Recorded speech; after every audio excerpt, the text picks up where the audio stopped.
नमस्कार दोस्तों, मैं अयान और आप सुन रहे हैं हॉरिबल स्टोरी टेलर, एक ऐसा शो जहां अंधेरे की कहानियां आपको डराने नहीं बल्कि आपके रोंगटे खड़े करने आती है। आज की कहानी सिर्फ एक डरावनी दास्तान नहीं है, बल्कि ये एक सच्ची घटना पर आधारित है जिसे सुनने के बाद शायद आप रात में अकेले बाहर निकलने की हिम्मत भी न करें। तो चलिए शुरू करते हैं एक अनोखी हॉरर स्टोरी आपके साथ।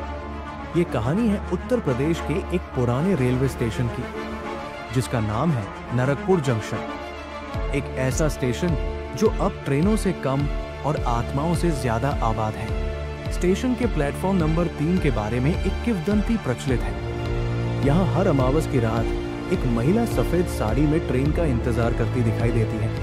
उसके हाथ में एक पुराना टिकट होता है जो अधूरा है, जिस पर न तो स्टेशन का नाम लिखा होता है न गंतव्य का।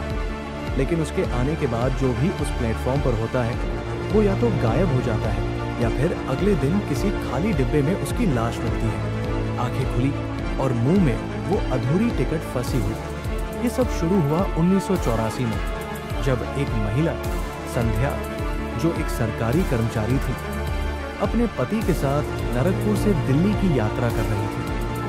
ट्रेन लेट थी और वो दोनों प्लेटफॉर्म नंबर 3 पर बैठकर इंतजार कर रहे थे। रात के करीब 12:40 बजे एक अनजानी ट्रेन स्टेशन पर आई, जिसकी कोई घोषणा नहीं हुई थी।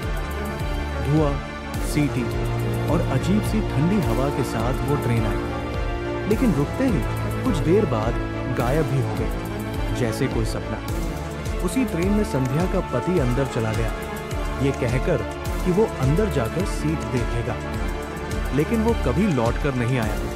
पुलिस जांच में कोई ट्रेन उस समय स्टेशन पर दर्ज नहीं पाई गई। संध्या का मानसिक संतुलन बिगड़ गया और वो अगले कई वर्षों तक प्लेटफॉर्म नंबर 3 पर आती रही, अपने पति की प्रतीक्षा में। कहते हैं एक दिन वो भी उसी तरह गायब हो गई। लेकिन यहीं से शुरू हुआ नरकपुर जंक्शन का खौफनाक दौर। हर साल अमावस की रात कोई न कोई यात्री वहां से लापता होने लगा। सीसीटीवी कैमरे हर बार सिर्फ एक ही चीज कैद करते, एक महिला सफेद साड़ी में, बाल खुले हुए, हाथ में टिकट थामे, धीमे धीमे प्लेटफॉर्म पर घूमती हुई। कई बार उस टिकट को पढ़ने की कोशिश की गई, लेकिन उसमें सिर्फ एक शब्द लिखा होता, प्रतीक्षा। 2021 में एक उत्साही यूट्यूबर नैतिक शर्मा, जो भूतिया जगहों पर जाकर व्लॉग बनाता था, उस स्टेशन पर गया। उसने प्लेटफॉर्म नंबर 3 पर पूरी रात बिताने की ठानी। कैमरा ऑन किया, लाइव स्ट्रीम शुरू की और लोगों को बताया कि वो अमावस की रात इस रहस्य से पर्दा हटाएगा। शुरुआत में सब ठीक था।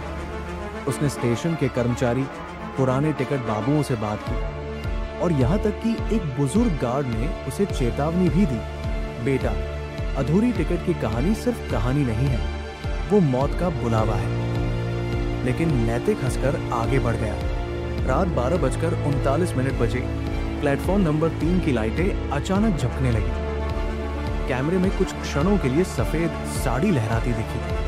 12:40 पर वही ट्रेन धुएं, सीटी और सन्नाटे के साथ प्लेटफॉर्म पर रुकी। नैतिक ने वीडियो में दिखाया कि वो ट्रेन असली नहीं लग रही थी। ना उसमें कोई ड्राइवर था, ना यात्री। जिज्ञासा के मारे वो उसमें चढ़ गया और अगले ही क्षण उसकी चीख कैमरे में गूंज उठी। लाइव स्ट्रीम कट गई। अगले दिन स्टेशन मास्टर को ट्रेन की एक खाली बोगी में नैतिक का कैमरा मिला और एक अधूरी टिकट उसके मुंह में फंसी थी। उसकी आंखें खुली थी और शरीर ठंडा हो चुका था। टिकट पर सिर्फ एक शब्द लिखा था, आगमन। उसके बाद से प्लेटफॉर्म नंबर 3 को बंद कर दिया गया। लेकिन लोगों का कहना है कि रात को वहां से ट्रेन की सीटी सुनाई देती है और जो भी उस आवाज की ओर खींचा चला जाता है उसे अगले दिन कोई नहीं देखता। केवल अधूरी टिकटें बचती हैं, जैसे मौत की रसीद हो। तो अगली बार जब आप किसी पुराने स्टेशन पर ट्रेन का इंतजार करें और कोई अनजान ट्रेन आए जिसमें कोई मुसाफिर न हो, तो सावधान रहिएगा। शायद वो संध्या की प्रतीक्षा पूरी करने आई हो और अगला टिकट आपका हो। आप सुन रहे थे हॉरिबल स्टोरी टेलर। एक ऐसी जगह जहां कहानियां सिर्फ डराती नहीं बल्कि आपकी आत्मा को जगा देती है। मिलते हैं अगली डरावनी कहानी में। तब तक अकेले यात्रा करने से पहले 2 बार सोचिएगा।